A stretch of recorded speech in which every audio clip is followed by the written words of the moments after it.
Mga idol, good afternoon po sa inyong lahat yan. So ito lang po yung area namin dito sa site.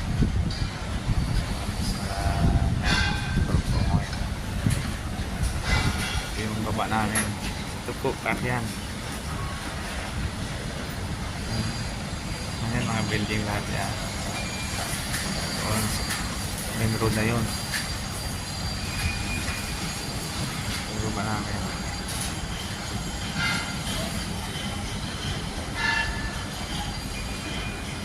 Then kakyan. Ito mga building yan sa hapon namin. Ito din. Pila naman din yan. So isa pa yan. Isang dami yan. Dang pila dyan.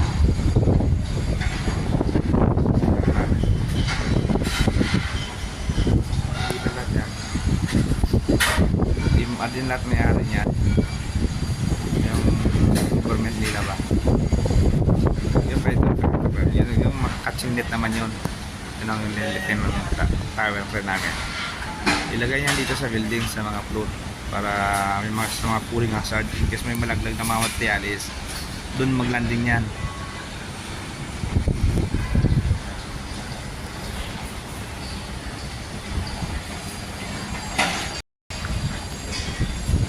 Yan na pa ito yung mga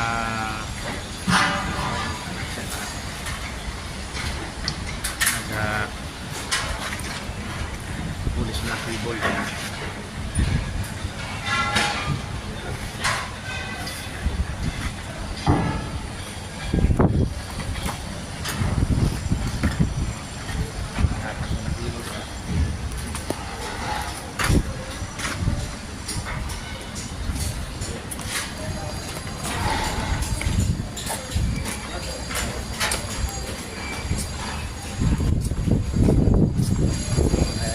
Deadline naman yung banat nila dyan.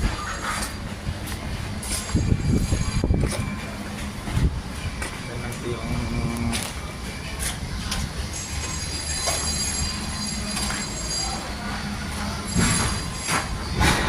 ito yung mga pormahan namin sa ito.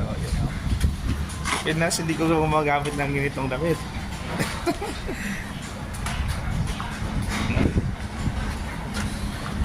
Kasi dito kailangan yung protection sa katawan natin.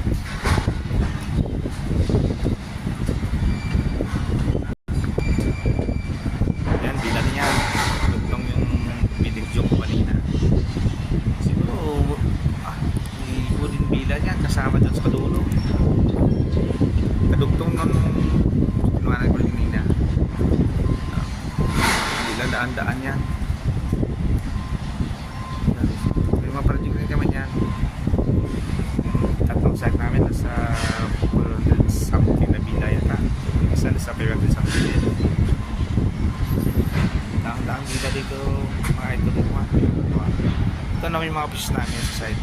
Sabi lang po yung office dito sa site. Consultant, client, team up, president. Yan office din namin yan. Yan o. Nasa double story. Cabin po yun lahat na bayan.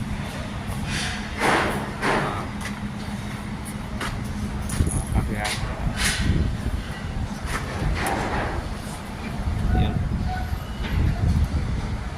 Yun. Yung mall naman din yun.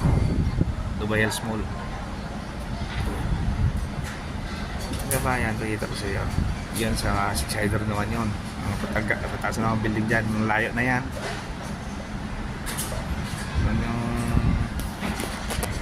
Tallest building the world dito yata.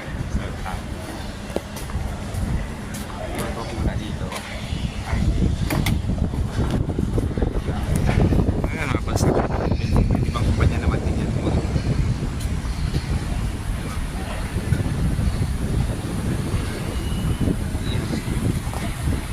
Still work na sila. Stop work na sila yan. Hours yan mga idol.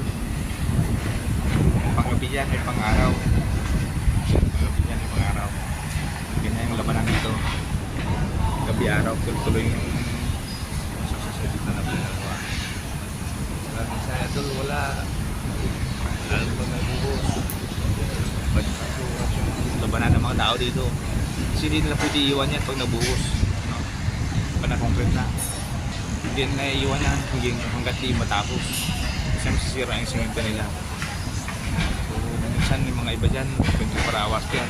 Lalo na yung foreman. Saka yung masonero. Line of work nila dyan. Ngayon, pang-stabilisa ng mga banat ngayon. Sige lang mga kaluwag pa sa mga banat ngayon dyan at sa mga karpintero. Ang buwas naman dyan, ang magkatao naman dyan ngayon, mga masonero na. Kasi concrete na yan eh. At ibang skill na naman ang mga dyan. Ilalagay nila. Yung mga steel fixer, mga steel fixer na yan, may mga inspection ka bukasan. Sigado na sila magbalik ka sa oras yan. May inspection ka bukasan, may sila yung tapos yung trabaho. Tapos yung trabaho kasi may inspection ka na pagkakabuli nila yung bukas. Anong dito ang labanan? Pero pag nag-overtime, sagot naman ng kumpanya yung pagkain. Na pagkapos ng trabaho, pahinga ka naman isang araw. Halimbawa ay pasok ka ngayon. Sabi, nag-24 hours na. Bigyan ka ng bukas. Yan, bigyan daan. Tsaka hindi ka rin makapagsabi na hindi. Pagka line mo yung trabaho. Kasi tatanggalin ko ng kumpanya talaga. Lalo na yung hornilized argent. Pwede na sabi yung responsibility kayo dito mag-ayaw yan. Mga steel fixer ganun din.